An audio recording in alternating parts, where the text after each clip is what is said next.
नमस्कार सगळ्यांना, स्वागत आहे माझ्या एका छोट्याशा मिनी ब्लॉगमध्ये। आज ना मी तुम्हाला माझं संध्याकाळचं रुटीन शेअर करते बरं का। तुम्हाला म्हणलं पण होतं माझ्या लॉंग व्हिडिओमध्ये मी गॅसची जागा चेंज केली आहे, कारण मला व्यवस्थित ना व्हिडिओज काढता येत नव्हते बरं का।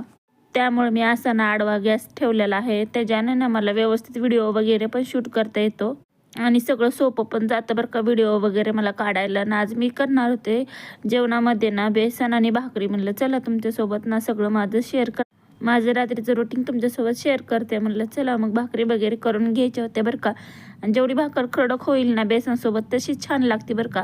आणि पृथ्वीराजच्या पप्पांना तर खूप आवडती कडक भाकरी। चला म्हणलं भाकरी वगैरे झाल्या होत्या माझ्या करून, नंतर राहिलं होतं बेसन वगैरे करायचं। आणि मला ना तव्यावरच बेसन करायचं होतं, कारण तव्यावर ना मोकळं होतं बेसन आणि मला खाऊ वाटायला तर मोकळं, आणि कढईमध्ये करतो ना आपण ते पातळ होऊन जातं बरं का।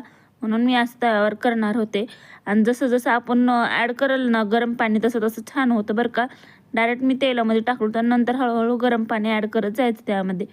असं मग नंतर झालं होतं, बेसन वगैरे झालं होतं माझं तयार करून।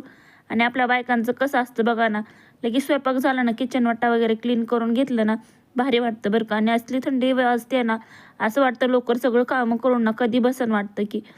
चला म्हणलं गॅस वगैरे क्लीन झालता, तितक्यात पृथ्वीराजचे पप्पा पण आले होते।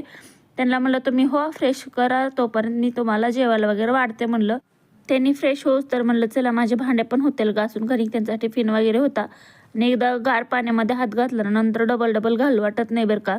त्यामुळं म्हणलं चला त्यांनी फ्रेश होते तोपर्यंत आपण आपलं भांडे वगैरे घासून घ्यावे।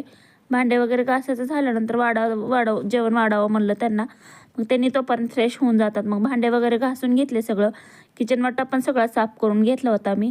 भांडे वगैरे घासायचे झाल्यानंतर चला म्हणलं की जेवायला वाढवतो, पण पृथ्वी आणि पृथ्वीचे पप्पा पण येऊन बसले होते। नंतर भांडे वगैरे घासून झाले की लगेच जेवायला वगैरे वाढून घेतलं। आजच्यासाठी एवढंच, भेटूया अशाच एका नवीन ब्लॉगमध्ये। आवडलं असेल तर लाईक शेअर सबस्क्राईब करा, बाय।